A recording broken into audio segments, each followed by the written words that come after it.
that was Anthem. We're going to talk about that a little bit later in the show. But welcome, everybody, to EA Play. I'm Andrea Renee, and while you might recognize me from the gaming community, I'm kind of a new face around here. So this year, EA wanted to change things up because they know that I'm both a gamer and a fan. So they invited me to come and host the show. And I think this year is going to be a lot of fun, you guys. I hope you're ready because we're about to kick the press conference off. But before we do that, EA Play is more than just the show you're about to watch. Right behind these doors, there is a fan fest outside, and it is huge this year. It's a full 3-day gaming festival where thousands of gamers can come and play games for free. Now, inside the theater here, there are hundreds of community members from all over the world who are going to be capturing, streaming, and getting their first impressions of the games that we're going to be showing off here today.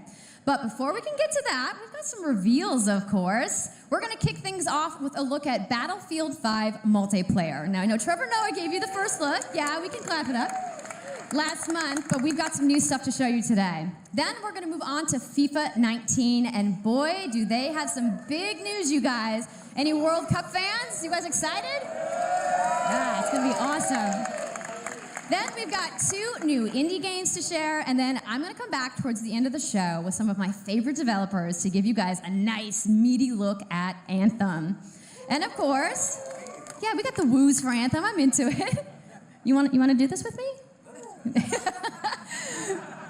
Well, wouldn't it be fun, you guys, if I told you all the secrets at once, right? Well, give him a break. He needs to just enjoy the show. So without further ado, let's get things started.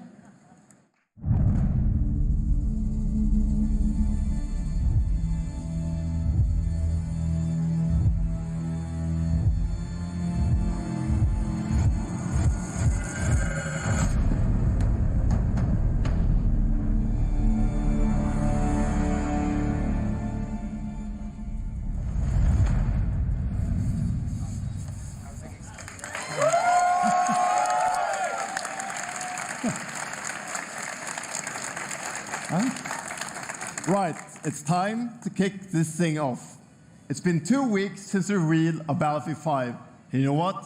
It's been exciting, there's been a lot of speculation, and so many brilliant remixes of a reveal trailer. But there's also been lots and lots of questions from the community. And we've heard you want to see more gameplay innovations. You want to know how customization actually works, and you want to know more about our take on the Second World War. So today, we'll show you more gameplay and why this is the deepest and most immersive Battlefield yet. It certainly is.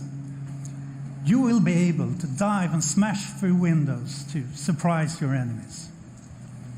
Where previously defenses were stationary, you will now be able to move these weapons around on the battlefield and gain advantages. And our renowned destruction system is back and more impactful than ever. So, well, you can't really hide from those pesky tanks anymore as they come chasing it for you, as they rip through those buildings. And you will now be able to customize your soldiers, your vehicles, and your weapons, not only for the gameplay, but for the looks, as part of our portrayal of the Second World War. And that's just the tip of the iceberg in Battlefield 5. You're going to see a lot more of our new gameplay systems here at EA Play from our community. So let's talk about our single player in War Stories. Yes, let's do that.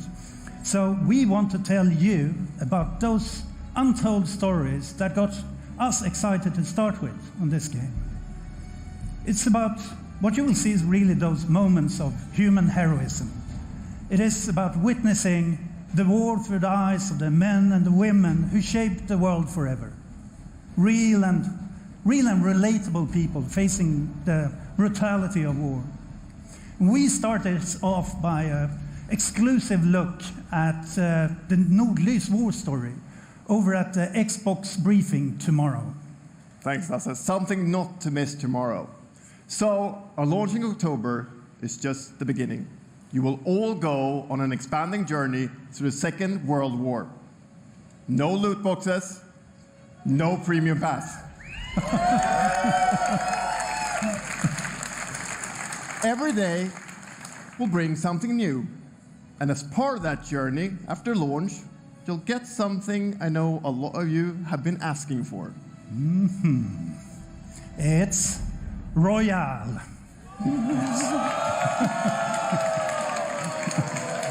It's Royale reimagined for Battlefield. So we bring those pillars of Battlefield with destruction, team play, vehicles into this new experience. So we will bring you experience that you haven't played before in Battlefield or anywhere else. But more about that later this year. So with that, it's time to show you what makes Battlefield so special. It's the unmatched intensity of our multiplayer sandbox, and this time, it's even more epic, fighting across multiple maps and modes. Welcome to your next Battlefield experience, and this is your first look at ground operations. And this time, even featuring music.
Ikke en dråpe. Jeg elsker deg. Sus!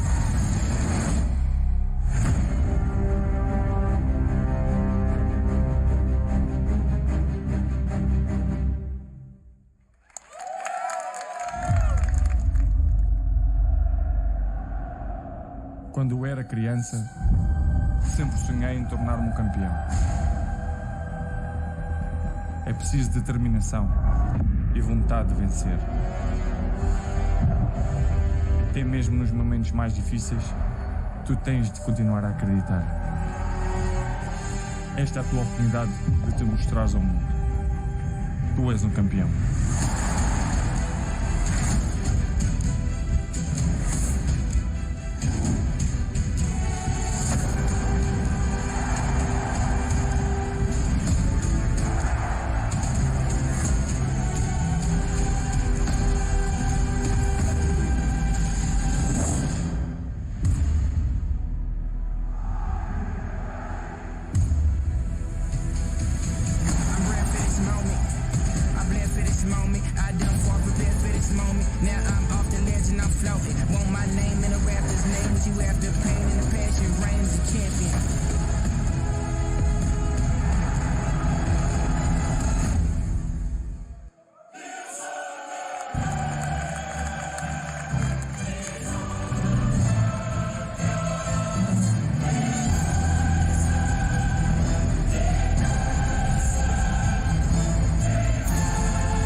That's the UEFA Champions League, the pinnacle of club football, where the world's best clubs compete and icons of the game like Gerrard and Cruyff cemented their legacies.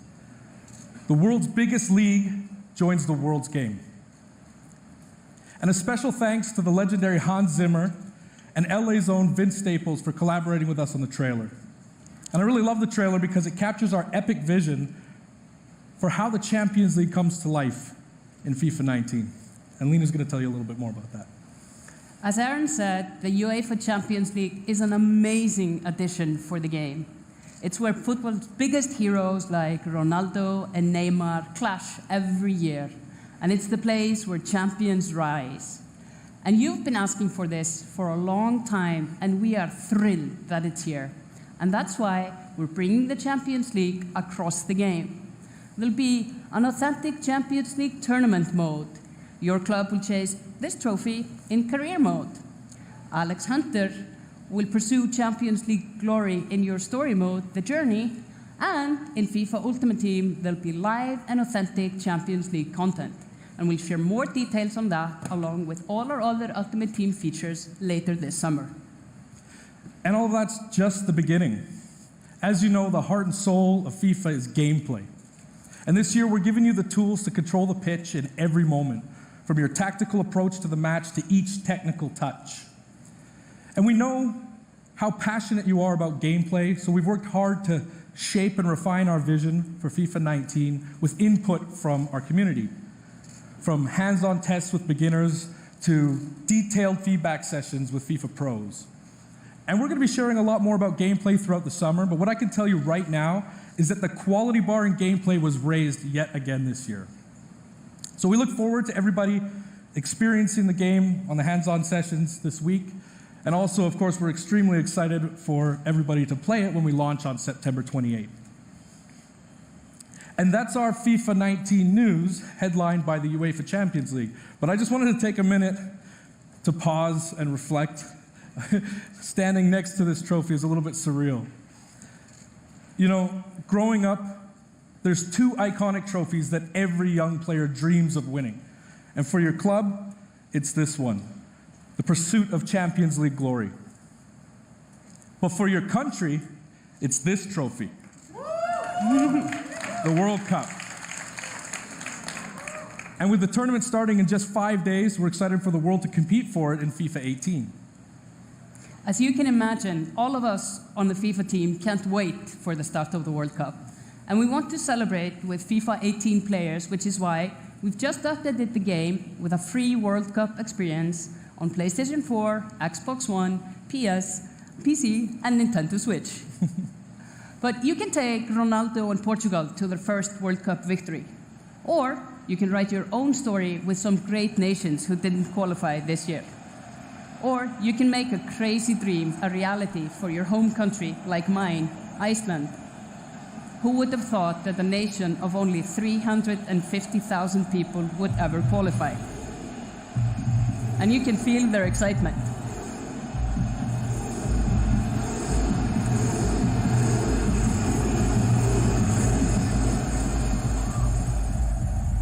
Apologies to any England fans in the room, that might still sting. And Lena isn't the only one who's excited. FIFA 18 players are loving the World Cup experience so far. But we don't want to stop there. We want to invite everyone to come and join the celebration. So I'm pleased to announce that for a limited time, FIFA 18 complete with the entire World Cup experience is available for a free trial on PlayStation 4 and Xbox One and on PC through Origin Access. Yeah, you can download and play the entire game right now for free. Yeah.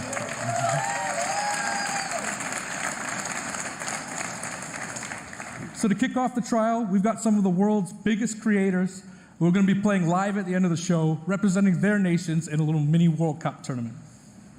And this summer will bring so much more for FIFA fans. Plenty of FIFA 18 content centered around the World Cup, and we'll bring you all the details on FIFA 19. But in the meantime, let's all enjoy the World Cup. Thank you, and auf Island!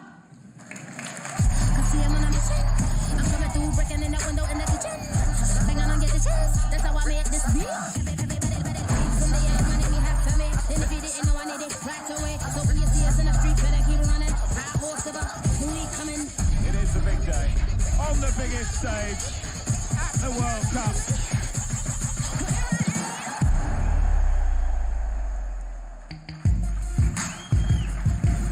Good morning. EA Sports, FIFA 19. You know, the FIFA community never rests. 20 million people from 60 countries playing in competitive leagues this year. Well, the FIFA team never rests either, bringing the Champions League and the World Cup and so much other greatness to FIFA this year. We can't wait for you to experience it all.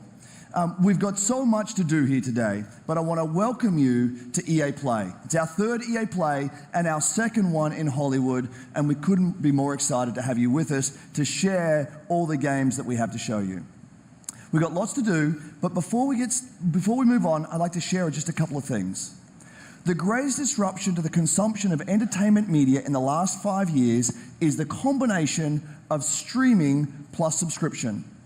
As consumers, watching movies, watching TV, listening to music, reading books has never been easier.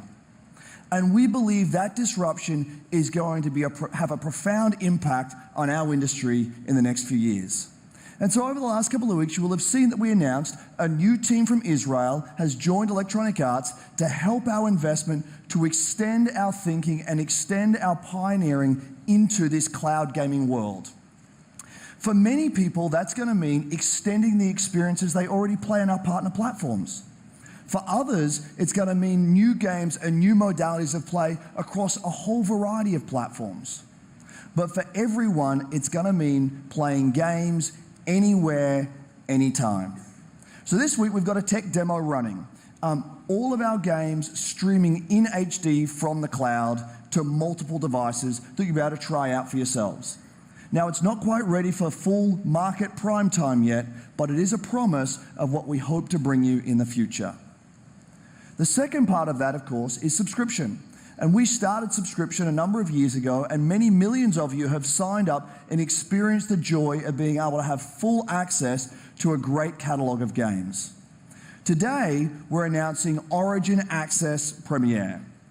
So 3 things you need to know about it. Origin Access Premier will bring you all of our new PC games, starting with Madden NFL, back on the PC for the first time in over a decade. Then FIFA 19, Battlefield 5, and of course Anthem. And there'll be many more titles in the years to come. Second, you get access to The Vault, our library of over 100 games from EA and other publishers. And third, it will launch later this summer. So that's a little later in the year, but if you want to get started right now and experience the benefits and joys of subscription, come in and play a free trial of Origin Access, our base subscription, this weekend. Thank you and have a great show.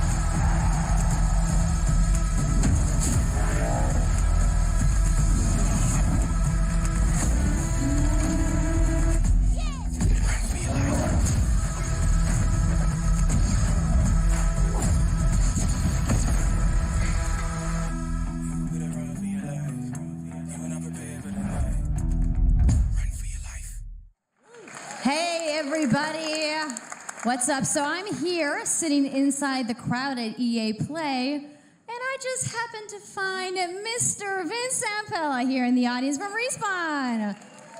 What's going on, Vince? How you feeling today? I'm feeling great. I love this stuff. I love seeing new games. I mean, someone's super excited about that man on PC, right? Yeah. So, you guys may have seen that Vince was tweeting yesterday, and there has been a bunch of speculation. So, you want to just get right to it? Sure. I mean, we're not ready to show all of our stuff yet. We're working on a bunch of stuff. It's amazing. The teams are kicking ass, but we wanted to bring a little tidbit. So we've been working with Lucas on getting the name and kind of the setting for what our Star Wars game is going to be, and we're going to talk about it right now. Oh, you guys got any guesses? I bet you the internet is going wild right now. I hope so. So the Star Wars name is Jedi Fallen Order. Woo!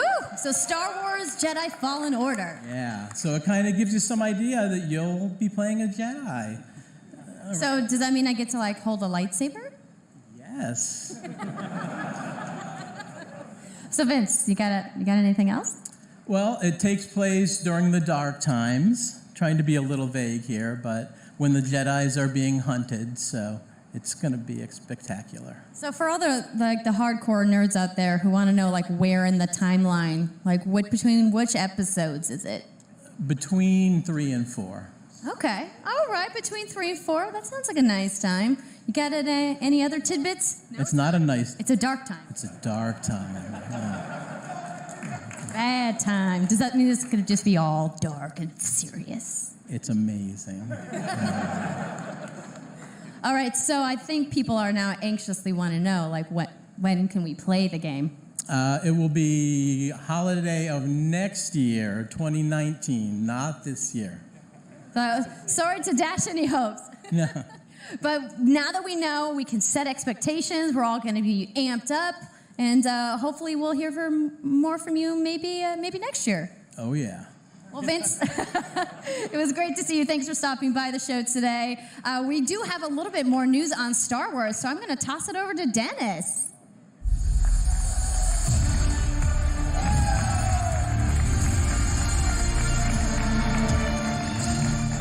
Hello there. My name is Dennis. I work at DICE in Stockholm on Star Wars Battlefront 2.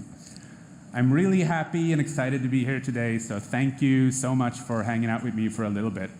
So we launched our game in November of last year, and clearly we didn't get it quite right. So instead of coming out of the gate sprinting like we really wanted to, we had to take a step back and make sure that we were delivering the game that our players really wanted. So we decided to completely overhaul our progression system and add a bunch of new character cosmetics for players to collect instead. So from there, we added a new hunt mode inspired by the original Battlefront games that I loved personally, starting with the Ewoks on Endor. And thank you. It turned out to be by far the most popular update of the game, and the team loved building Ewok Hunt. So, as you might know, we're currently in our Han Solo season with content from the movie coming next week. It's headlined by the new planet Kessel, a really dangerous place, and it features the return of one of our favorite modes, Extraction. So looking forward a little bit, this summer we will be introducing a new squad system to the game, which will allow you to team up much easier and play with your friends. We're also adding a new Starfighter mode focused around dogfighting with your hero ships. And looking ahead a little bit more, we will also be delivering a new large-scale multiplayer sandbox experience focused around capturing command posts and attacking and taking out capital ships. But that's not all. We know that you have been asking for new heroes, villains, and planets from a certain era that features a very iconic Star Wars conflict. So I'm excited to confirm that Battlefront 2 this year will be going deep into the Clone Wars.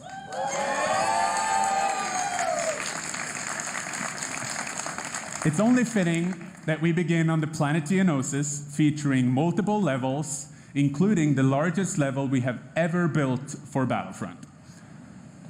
So let's talk about the heroes and villains. First, let me introduce the most powerful droid, the leader of the most powerful droid army in the galaxy, General Grievous. And yes, he will be going up against my own personal favorite, Jedi Master Obi-Wan Kenobi. Finally making his debut in Battlefront after all these years. But we're not done. That's not it. They will not come alone. Joining them is the Dark Lord and leader of the Separatist Alliance, Count Dooku, as well as someone to bring balance to the Force, Obi-Wan's unruly Padawan, Anakin Skywalker. The team at home is extremely excited to be building all of these cool things. EA and DICE are committed to Battlefront. We had a rough start, but I really think that this game has a bright future. Thank you very much for playing the game, providing us with your feedback, talking to us. Together, we will make this the greatest game that we can possibly build. There would be no Battlefront without you. So thank you, may the force be with you, and enjoy the rest of E3. Thanks.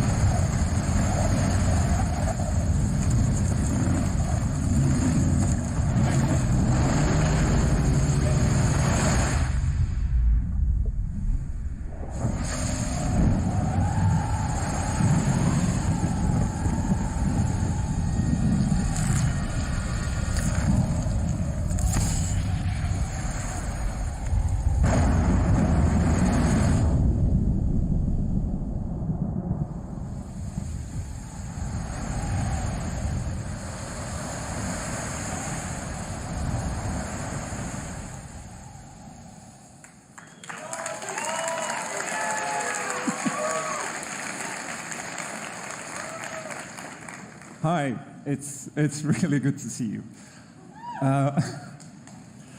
In Unravel, we used yarn to symbolize love and the bonds between people.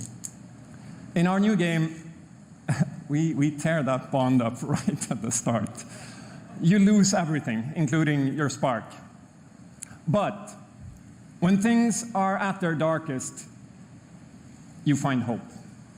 And you form a new bond. And your spark is rekindled. And it leads you off on an adventure. So welcome to Unravel 2.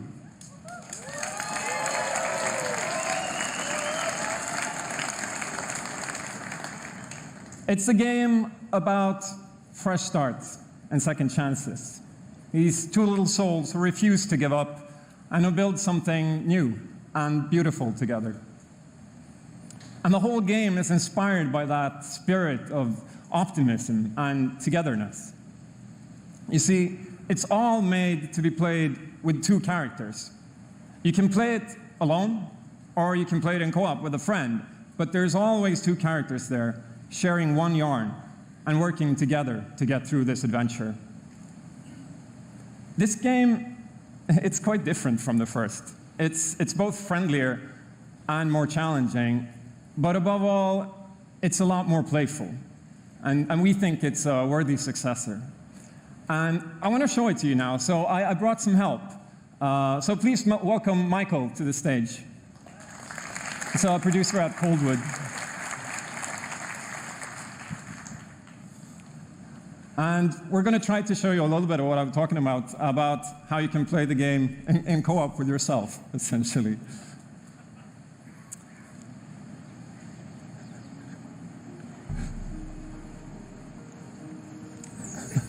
So this wasn't prepared. There we are. So when you're playing it by yourself, you can essentially pick up the other character and carry them along through the more fast-paced segments of the game. And we actually tried to include a bit more of those because we figured that since it's a co-op game, we wanted to have more like thrill and danger and kind of wow moments, places that were like fun and exciting.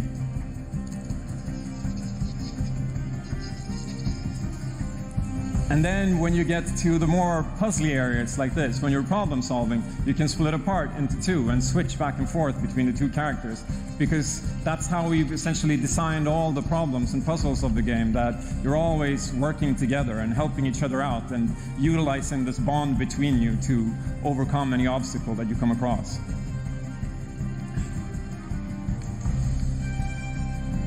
So I guess I'll jump in at this point. Yeah, come join me.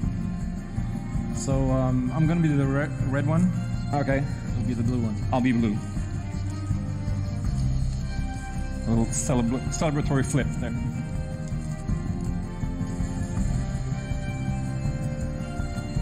And the bird is back. Oops. Okay. Playing it safely now. Oops. I'll swing. All right. Nice. And I'll catch you. There you go. Can I swing now? Okay, you go ahead.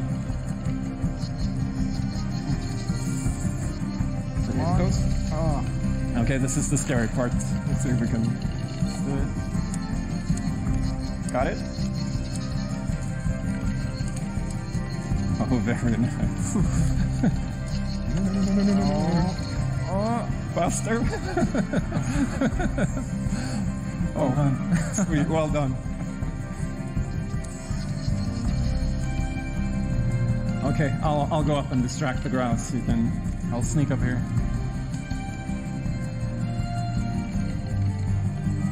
Okay, your turn. Yeah, look at me. Here you are. Keep him over to the left. Now I'll go. All right. Now I'll pull you up. There you go.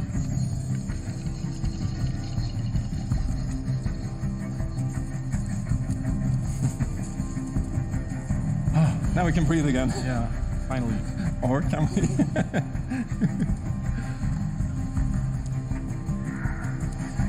So that's a quick little look at Unravel 2.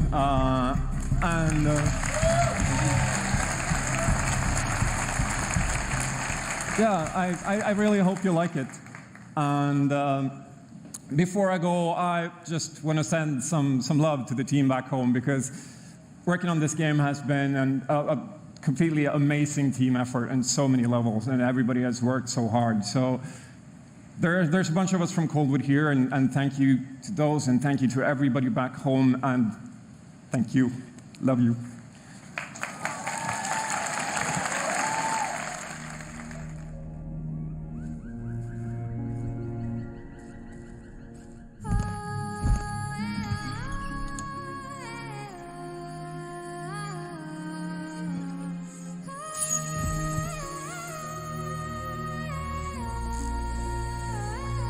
Till Queendom come. Till Queendom come. My Queendom come. My Queendom come. The sea waves are my evening gown, and the sun on my head is my crown. I made this Queendom on my own, and all the mountains are my home. Till Queendom come. Till Queendom come. My Queendom come. My Queendom come.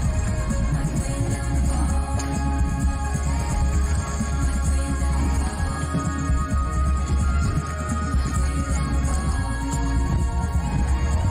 Queendom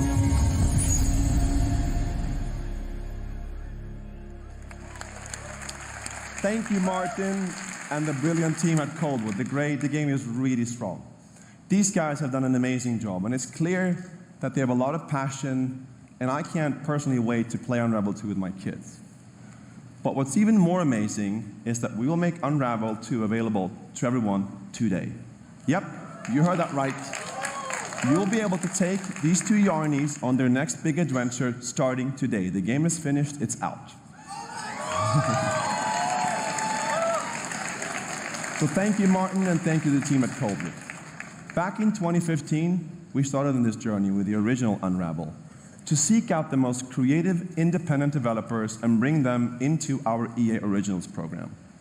It's been our way of helping these creators bring their unique games to the world and to tell their stories. And last year, if you remember, Joseph Fares was up here on stage representing his team at Hazelight and A Way Out. And I think we all kind of remember that. And you might even remember him from the Game Awards as well. I think I did. Anyhow, in March, that game caught fire. It's innovative, it's fun, and it's something fresh and new, and you all loved it. We saw over 2 million players in the first 2 weeks. And A Way Out is such a huge success that Joseph and his team are expanding and moving into a new studio. So stories like this drive our industry, and it's why we will continue to work with independent developers to help them realize their dreams. Which leads us to our next EA Originals title, from a little game studio in Berlin called Joe My Games. When I met this team and I saw the game, I was instantly drawn to how personal this story was. It's one that carries a very powerful and important message. and it's unlike anything we have ever done. So please welcome Connie Gepper to the stage from Joe My Games to tell you more about Sea of Solitude.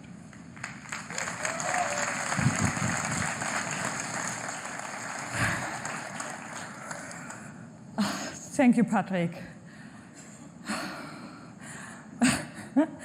I still remember during the pitch how enthusiastic Patrick was, and that afterwards, like, our whole team, including me, were super excited. It actually feels a little bit the same right now. I'm pretty excited, maybe a little too excited.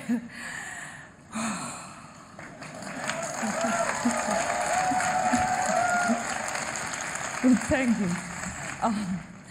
We are Yomai, a small indie game studio from Berlin, and we are developing Sea of Solitude, or SOS as we call it. The whole journey from the very first concept to actually becoming a part of EA Originals is simply amazing. Let me tell you more about our game. When humans get too lonely, they turn into monsters. This is at the core of everything you will see, hear, and hopefully feel while playing SOS. What makes this underlying concept so important and so unique is that nearly every human being can at least somehow relate to or remember the feeling of being lonely. In my case, I started writing the story when I felt the loneliest in my life. I think as an artist, you process your emotional world by letting it out and putting it into your art. I'm still amazed how the concept seems to just float out of me right into the hand and onto the paper. I think this is also why so many people can instantly connect with the game, because it's not a made-up story, even though that it takes place in a fantastic setting. In SOS, we try to show how people experience different kinds of loneliness, but also how outsiders, friends, and family see those who struggle. We achieve all this in playful ways so that players who want to simply enjoy a fantastic experience can do so. But player who wants to look a bit deeper can reveal a whole emotional world beneath it all. Sea of Solitude is about a young woman named Kay who is suffering from such strong loneliness that her inner feeling, the darkness, the anger, the hopelessness, worthlessness, turns to the outside and she becomes a monster. The game is about finding out why this happened to her, but also how to turn her back into a human. Ultimately, the goal is to bring all those emotions into balance. Some needs to become bigger, some would be better off a little smaller, but to embrace even your destructive part or your self-doubt in the same way you embrace your joy or your hope. This is what being human is all about. And that's what our game is all about. Thank you. Is this real?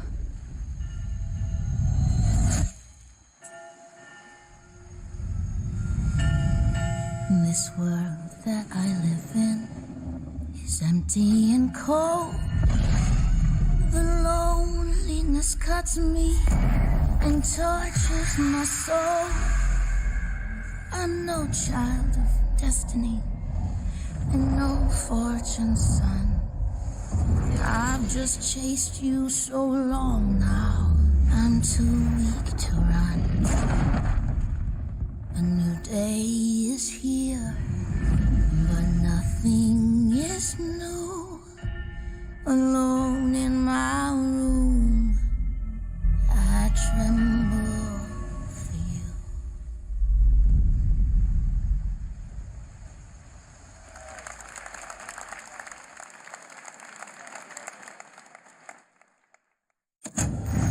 Yeah, I'm the one.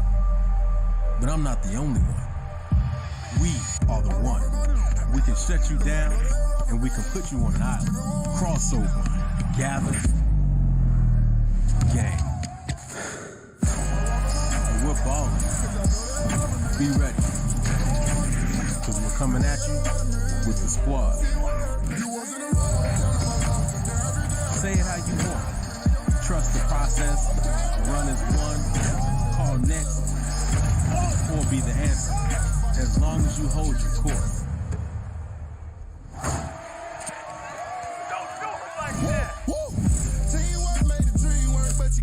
Just remember though, wherever you call home, whenever you're fit, or however you ball, you're on my court. I'm the one. I'm the one. I'm the one. And this is my squad.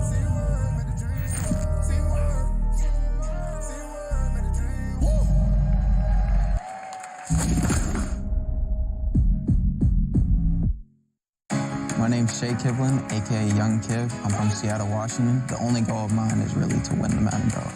Kiv's been going after that belt since 2016. At some point, he's going to need to get out of this quarterfinal and claim a major. It's a big night for Young Kiv. He's been stuck at the quarterfinals. And here he is now in his first championship game, looking to accomplish a goal. 3rd and 4, throws it low. T.Y. drops it. That was a phenomenal read, and Trini's got the lead. 40-19. I hate losing way more than I love winning. Oh, we have an incredible matchup. It's a rematch. Better not be the one to down. Touchdown, Kev. He throws it high, and Young Kev is going to be your champion. Can I play you again? You want to get smacked again on TV?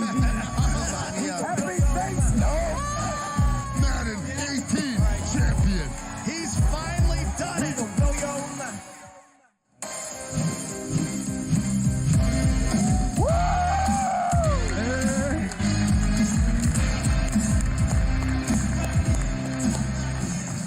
Okay, baby, how you doing? I've been good. You still recovering from that butt whooping? Wow, already starting. Okay. Hi, everybody. I'm Juju Smith-Schuster from the Pittsburgh Steelers. As you guys can see, king of touchdown celebrations. That's pretty fire. I like that a lot. As you guys know, this is Young Kiv, Madden 18, Madden champion. Like, give it up for Young Kiv, y'all. Give it up.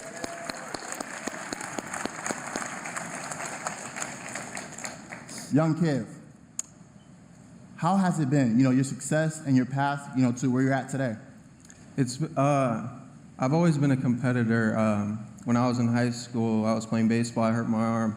So then I picked up Madden, and at first, I was really bad. I was getting blown out online, but I kept at it. I put more and more time into it. Eventually, I made my first tournament, but I had a big decision. It was the same time as my graduation. Wow, okay.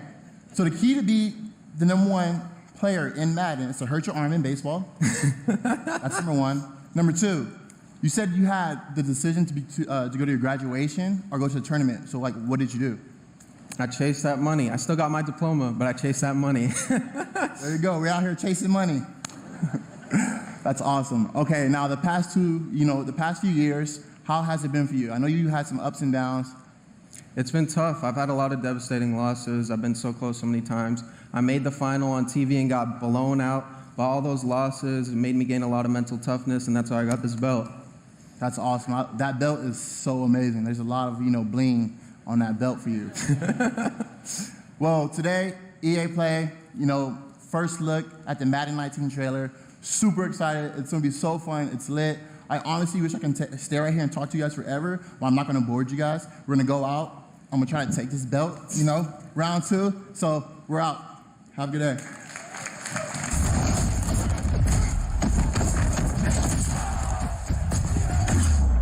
You've worked your whole life to get to moments like these.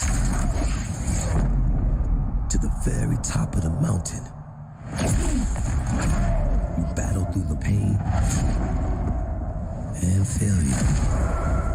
All just to get to this place where you've been told legends are born. You fall so you can rise. And you rise so that you can truly see that it was really never about reaching the end of the road at all, but about all the moments that got you here.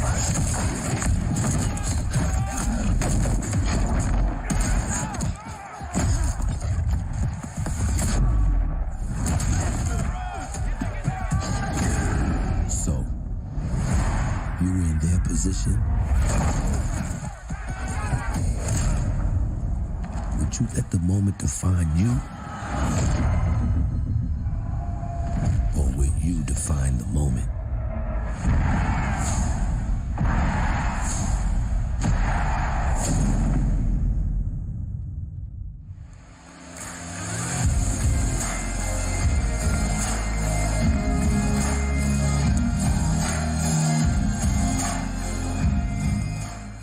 Hello, ladies and gentlemen. I'm Nathanius, professional shoutcaster, here alongside Redwood Studios General Manager Michael Martinez.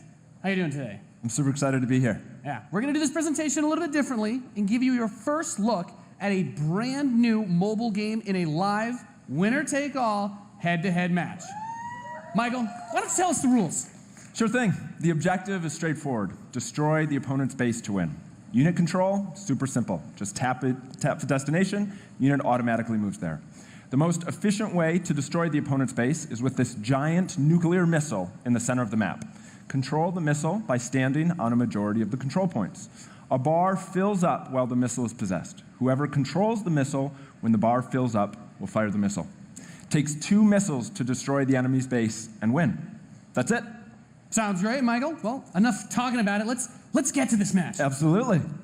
All right, ladies and gentlemen, we have an awesome matchup lined up for you here today. Fighting for the blue side of the room, if you could please give a cheer for one of the most formidable RTS players there is. Make some noise for In Control. Yes.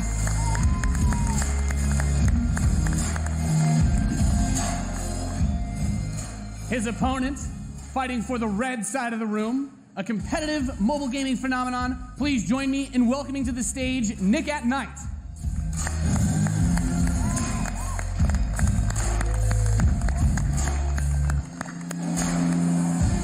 Now, Mike, it's going to be a real clash of these gaming styles and the competitive backgrounds that these players have. It should be a great match. It really is. I can't wait. All right. Are the players ready? Let's get this thing going. Ready to go.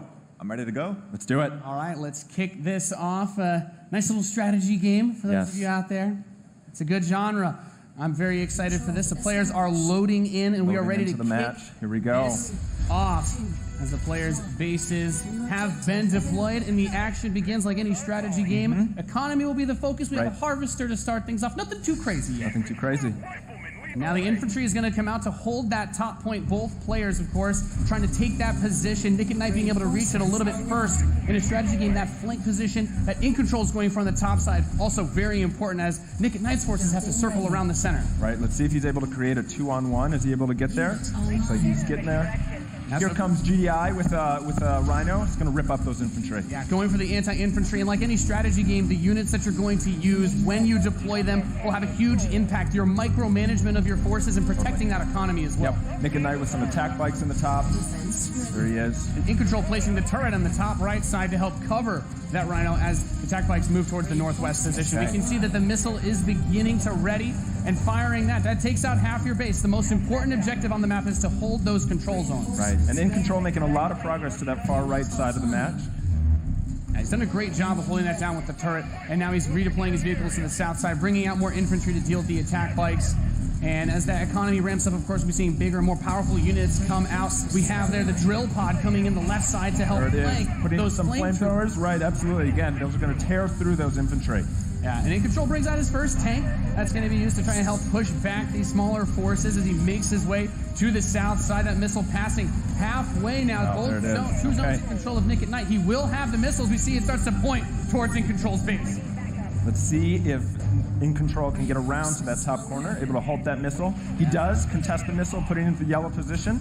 Yeah, very important, of course. Blocking the pathing of those units is another big factor for this strategy. Holding those locations is so crucial as In Control begins to secure the northwest spot. Another tank's going to come out from Nick at Night to take it out, but now he's bringing out the Pitbull as well to help lock down that north position. This missile is very, very close to firing. Let's see what's going to happen. With another turret, In Control flanks. He takes the top, that missile, and that fires off. Wow. And Nick at Night, one shot away from being knocked out here, as the next one will start to ready up in just a moment's time. In Control's very heavy artillery forces doing a great job at taking control of the map. Yep. And we can see as more of Nick and Knight's forces move up towards that north position, those harvesters, of course, very crucial, very important to protect those, as your economy allows you to get these big late game units. The units are going to come out a bit more slowly as you get more of them on the field. But In Control, just spreading his forces out, trying to hold this advantage that he's had so far. Nick at Night is trying to get in there, but there's a great turret placement from In Control, blocking and just ripping through again those infantry. And we see In Control now moving his tank towards this. Another drill pod we're seeing with some flame tanks. Yeah, bring in the flank. Of course, those flame guys do amazing damage to the infantry, help to clean that out. Meanwhile, 2 more tanks coming out from Nick at Night to try and secure those positions. He brings out the laser infantry on the south side as well to deal with that tank. Going for counters, trying to scout out and see what your opponent is doing and make the proper response is so important in strategy. Absolutely. Nick at Night cruising around, thinking about harassing those harvesters, coming around the far side for those rhinos. It looks like he's really pressing it. And when you see that missile is starting to get close to firing with 3 zones In Control for Nick and Night, looking to set things back the other way. In Control trying to rally his forces around. He doesn't want to engage with just 1 or 2 units. He wants to move all of them together, create a good flank position, and take over that south. And we're seeing the first mech units from In Control. This is the Wolverine. Gonna rip, and this is watch out for this missile.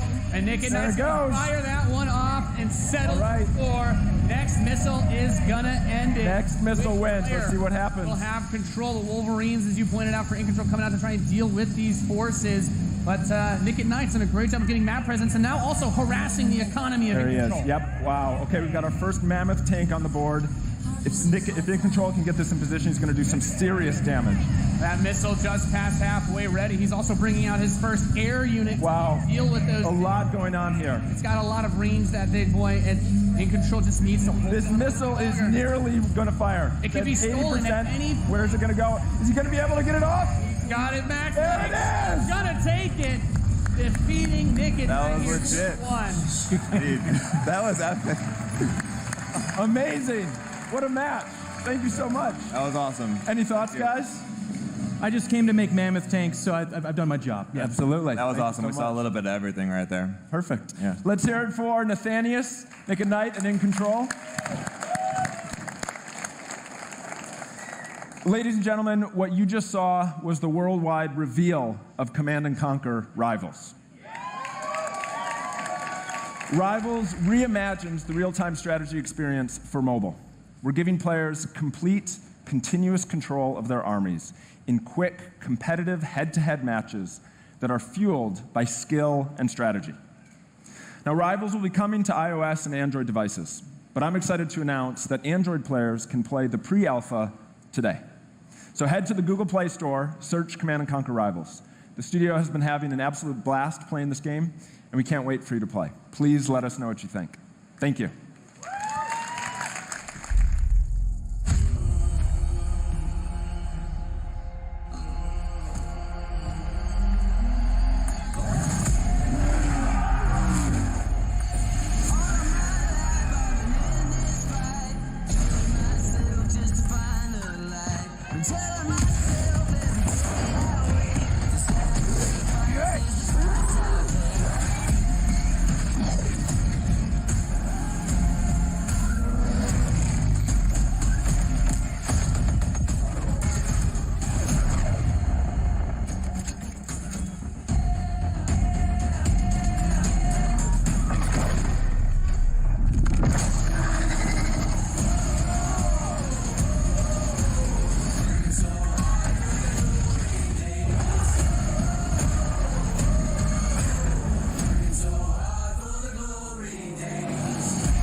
Command & Conquer for a new generation.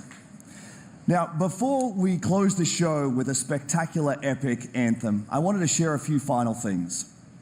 I am blessed to be able to work with some of the most creative people on the planet who come to work every day to create amazing entertainment. And what I can say about all of those teams and what I can say about us is that we are always trying to learn and listen and strive to be better. And so as you look at the 10 experiences that you're going to see today, and as you play games this week, there's some things we hope come through. First, that at the very core is choice, is that you as players get to choose how you play, what you play, when you play, and what devices you play on. That in making those choices, you feel you are treated fairly, that no one is given an unfair advantage or disadvantage for how they choose to play. That for every moment that you invest, we know that you put so much of your life into the games we make, and that for every moment that you invest, you feel like you are rewarded and you are given value for that investment. And most importantly, that the games are fun, that we move past the grind, and that these are experiences that truly enhance your lives. And so, as we think through all the things that we're trying to do, know that we want to be better, and that we want to make great games.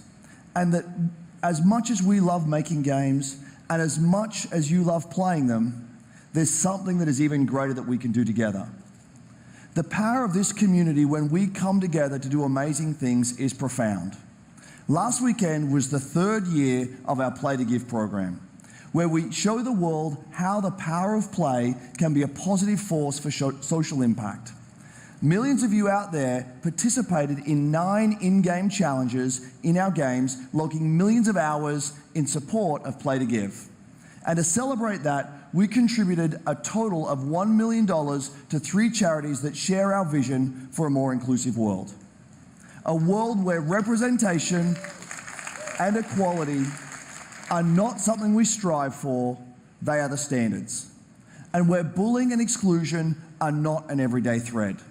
These 3 organizations, the United Nations He for She, PACE's National Bullying Prevention Center, and Ditch the Label, an anti-bullying organization, all are doing great work, and we're proud to support them through Play to Give.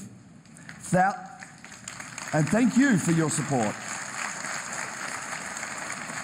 Thousands of us at EA and millions of you together doing immeasurable good because we love games. Thanks for being with us, and thanks for the incredible privilege of making games for all of you. Now, without further ado, let's take a look at Anthem.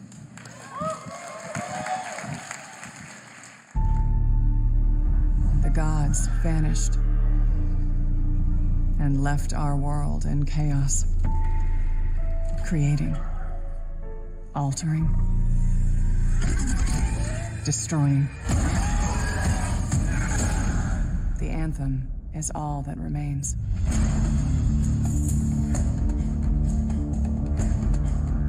There's a storm coming.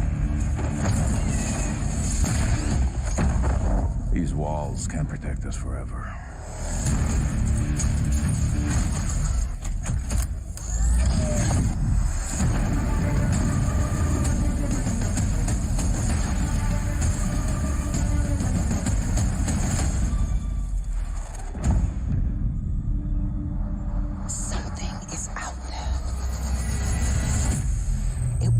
Destroy us all.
guys, I've seen it a couple times, and it's still cool every time I see it. So I know all of you, like me, have had tons of questions about Anthem since last year because we're all BioWare fans. So we're going to do something a little bit different for the rest of the show, and we're going to take a deep dive into Anthem. So I'm going to bring out some members of the BioWare team to chat with us. Ladies and gentlemen, please give a warm welcome to Casey Hudson, Mark Dara, and Kathleen Rutzart.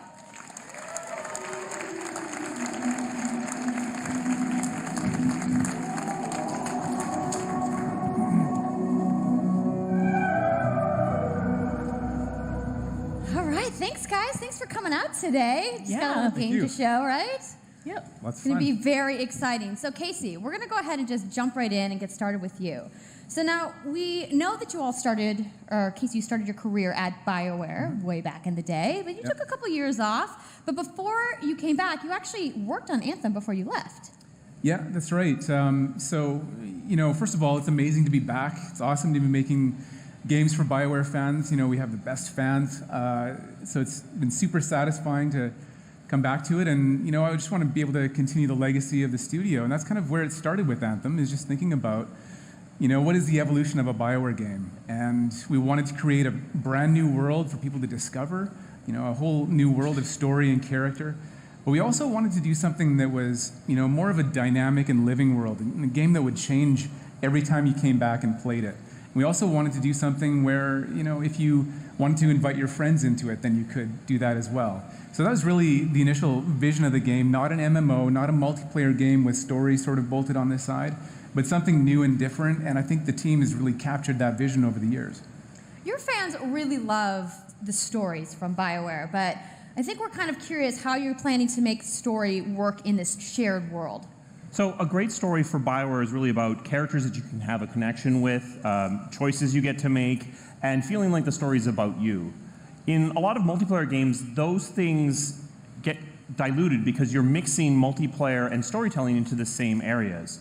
Now you can build a solution to that, but you have to really build it into the core of the game. And that's what we've tried to do with Anthem. It's what we call our world, my story. So when you're out in the open world, the world is really dangerous and you're focused on your mission. And this is where other players get to play with you. The thing that's really interesting about this, it's unique for Anthem, is that this is a living shared world. So whether there's weather or it's nighttime, what we're experiencing together. Everyone that's playing Anthem at a moment is seeing the same thing. And this is what we mean when we talk about our world. It's a shared world that we all experience together. But then when I finish my mission, I come back to a base like Fort Tarsus. And this is a single player experience. I turn in my rewards, I talk to some characters, I experience the choices of my action. And this is where your story really lives and breathes. And by doing it this way, we're able to combine that impact and agency of a single player story with the fun of teaming up with your friends to play co-op in combat. And we're also designing it so that we can add story for years to come. So one of the first things that we hear when from our community is they want to continue to play in our worlds. When they've finished Mass Effect or Dragon Age, players want more story. And so we've designed Anthem in a way that we can actually add more story for years to come. And it could be anything. A new moment with a character that you've grown to love, or an event in the world that deepens the lore, or an entirely new storyline and plot. Well, I'm certainly not going to complain about more story. I don't think anybody out there is going to either. So, Kathleen, I wanted to ask you, from a writing perspective, since you are the lead writer, can you speak to what it's like to create a new world like Anthem from the beginning? Well, what's really exciting for us, and not just the writers, but all of the devs, the designers, the artists, is that we're creating something new and mysterious for players to discover. So at the heart of the premise of Anthem is a world left unfinished by the gods. But the gods left behind their massive tools, and those tools are in constant conflict with this unknowable force called the Anthem of Creation. And the chaos of those things pushing against each other means that the world is constantly being reshaped in new and unpredictable ways. Yeah, violent storms, mutated creatures, gigantic monsters. It's a dangerous environment that you need to wear a suit of powered armor, a javelin, to be safe in. Now, something I think a lot of players out there maybe don't stop to think about is just how much work goes into creating a new intellectual property, or IP, as we've been saying. Now, we've seen all these different creatures, and Mark, you mentioned the storms. What's the process of creating a game like from scratch? Yeah, it's something we've done a few times at BioWare. And then really the hardest part is getting started, just kind of getting off the blank page. So what we try to do is we think about the new experiences that we're trying to unlock for players. So what is the fantasy fulfillment? What are the new things you actually get to go and do that are different from what you've played before? So that's where we start. And then once we think about those things, that's the power of creating new IP, especially for games, is that you actually get to build a whole fictional universe that's meant to bring out a certain experience. And then once we do that, then we still need to build all the rest of the stuff, and what unlocks us creatively is to think about principles around art style, tone, and even the technology and the politics of our new world. And then from there, we can actually go and build out every last detail. Yeah, and one of the unique challenges for Anthem is that it's a world, an experience that's meant to feel alive, like it's happening right now. And so the world is always changing, whether the storms, seasons, and it's a really great concept to write for, because what it means is it gives us the opportunity to drop into the world, almost in real time, a dramatic event that changes the world for everyone. And that could be anything from gameplay to lore. I mean, all of the moving parts in the dynamic world sound really cool, the way that they sound like they're going to come together. But even though there's obviously a lot going on, it really all comes back to your character. So let's talk about who we're going to be playing as and why we're fighting these crazy beasts. So you are a freelancer, uniquely skilled to pilot these Javelin exosuits. And you need those suits to survive and fight in this world, because the world will kill you. But on top of that, our ancient rivals, the Dominion, they've discovered a way, they think, to weaponize the Anthem of Creation. And so we need to stop them and protect the free people of Tarsus. Now, I've heard you call this power armor a couple different things. Is it a suit? Is it a javelin? What's the canon term here? We call them javelins, and there are 4, and they each have unique abilities. There's the Ranger, and then there's the Colossus, the Interceptor, and finally, the Storm. Yeah, so each javelin gives you a different way to play the game. But the thing to remember is, like Kathleen said, you're not your suit. You are a freelancer, a pilot, which means you can decide which suit you want to use based on your mood, based on the mission you want to engage in, or the javelins that your friends are using. So really what this allows us to do is we've built the suits to look like they're built from the materials of the world. So they each have their own unique abilities. So let's take a look at the Ranger now. The Ranger is a more generalized suit, able to do a lot of different things, really designed for up-close and personal combat, one-on-one for the most part. The Colossus is heavier, more specialized, but able to really pack in big weapons that let them devastate the battlefield. I'm just going to say the Storm looks like it's going to be my favorite. I'm sure you guys out there are picking your faves right now, too. So the javelins look awesome, but we're going to take a couple questions right now. So Casey tweeted, some of you may have seen, asking for people out there to send us your questions. And the first one is going to be from @It'sSweetNicole, who asks, as a player who is all about making their character their own, what kind of customization options will be available in Anthem? Yeah, so we really want players to express themselves, both through customizing the way their javelin plays, through gear and weapons, but also being able to personalize the way that it looks, both through paint jobs as well as changing the actual geometry of the suit itself. We want teams to be able to do this as well. And because you're going to be using a javelin for a long period of time, we really want you to be able to make it your own. I'm glad you brought that up because actually, Jay Legato has a question connected to customization. Monetization. How, when, loot box, cosmetics. Yeah, so we are going to have some cosmetics and vanity items that you'll be able to purchase, but you're always going to know what you're going to buy before you spend any money on it. So no loot boxes, no ability to pay for power. Yay. So that means no ability to spend money on gameplay advantage at all within Anthem. But even more important than that, we want to make sure that Anthem is an immersive experience that feels like it's complete from the get-go. So that means a main story, a big open world, and an ongoing service that provides new content for a long period of time. New story, new experiences for everyone. Well, I'm glad to hear that I can make my javelin pink. That's really all I wanted to know, I'm going to be honest. All right, Casey, we talked earlier about this being a co-op experience. So can you tell me a little bit about how the team gameplay in Anthem's going to work? Yeah, it really is about, the fun of teaming up as a team of superheroes and working together. So you want to get a few people together of different classes. So, I think here we're going to see the Colossus, just hammering people on the ground in gameplay, if we can have a look at that. So heavy artillery, being really strong, in melee combat. And then here you've got the Ranger shooting down from above. And then they're using combos and special abilities and stuff like that. But what I love is you don't just run around, you're swimming and flying as well.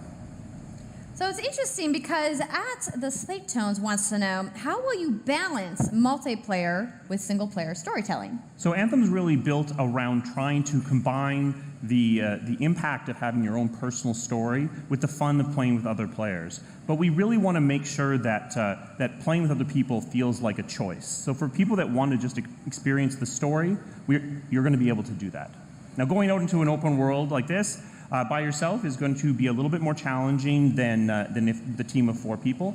And we've really tried to balance the co-op experience to be fun, even for people that don't normally engage in this kind of thing. So I really hope that everyone at least gives co-op a try. Okay, that's good to know. If you want to roll solo, you can, but it's just going to be a little bit more difficult. Well, I know you all are on the edges of your seats. How about we show a little gameplay? Yeah? You guys want that? All right, so Kathleen, I think you're going to set this up for us? I will. So, you and your friends have decided to play a mission called Scars and Villainy. The Scars have put together an acid-based super weapon, so you got to take them out. So you start in the Strider, which is like a giant walker, and it's your forward base of operations. You have a conversation with your crew, Halleck, Faye, and Owen, and you'll hear Owen. He's going to talk us through the mission as we experience it here. And yeah, then you just get into your javelin suit and you head out with your friends. All right. Well, thank you so much, Mark, Casey, Kathleen, for talking to me about Anthem today. We're going to go ahead and roll the gameplay now. Enjoy, everybody.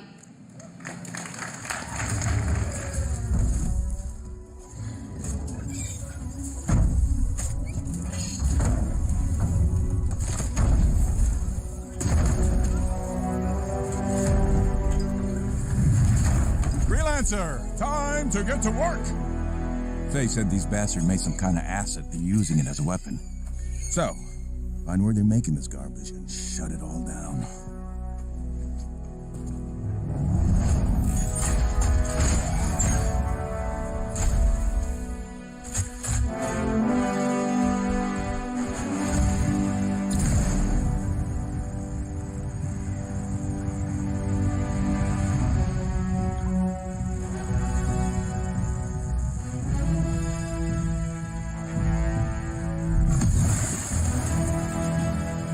Owen, what's the plan here? Picking up loads of scars nearby. Take a look around the area, but be careful.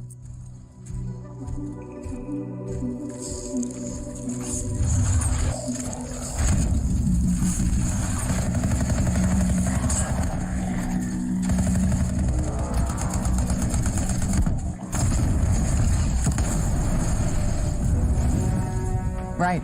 Checking out the Scar Camp some more. Look at all the weapons! Oh, and the turrets! Better move quickly.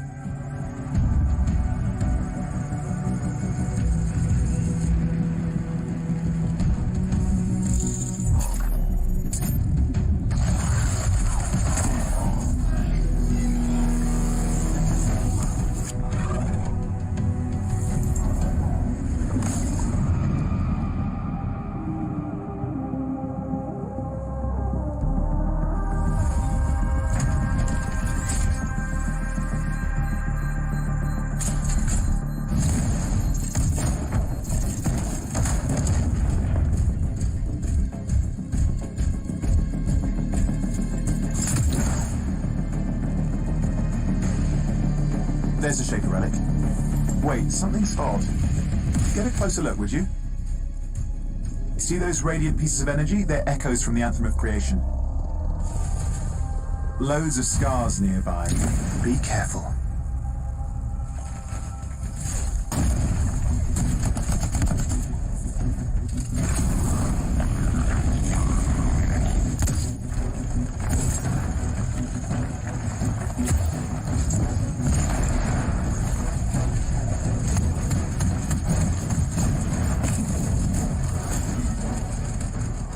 Return them to the relic. You've got to silence it fast.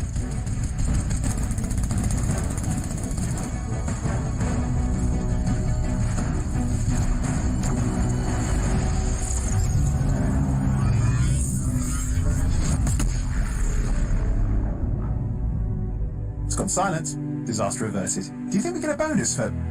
Wait, something's happening.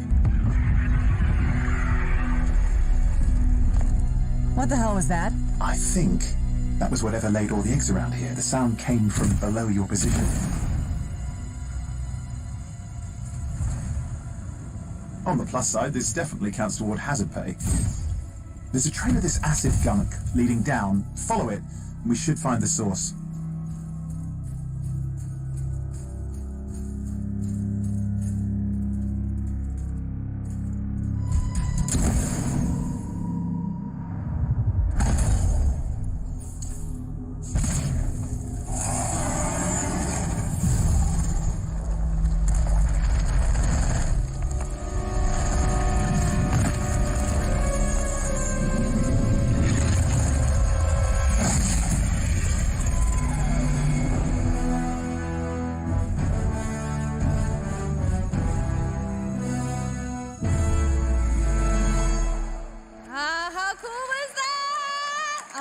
hype, you guys. Yep, and that was actually just a short version of the full demo that we brought here to LA. So if you want to come by the Anthem Theater here at EA Play, you can check out the game live. So I'm sure the question on everyone's minds, when do we get to play? So Anthem comes out February 22nd, 2019 on Xbox One, PlayStation 4, and PC. So mark your calendars, everybody. Fire off your tweets. Thank you so much again to Casey and the entire BioWare team. I know you guys had that awesome theater outside, so I will see you guys there. All right. Give it up for Casey Hudson, everybody. I also want to give a big thank you to all of the developers who showcased their games today and everybody working hard at their studios back home around the world. Let's give them all a round of applause. Now, some of what you saw today, you guys have to wait to play. But you guys, EA has so much available right now. Now, for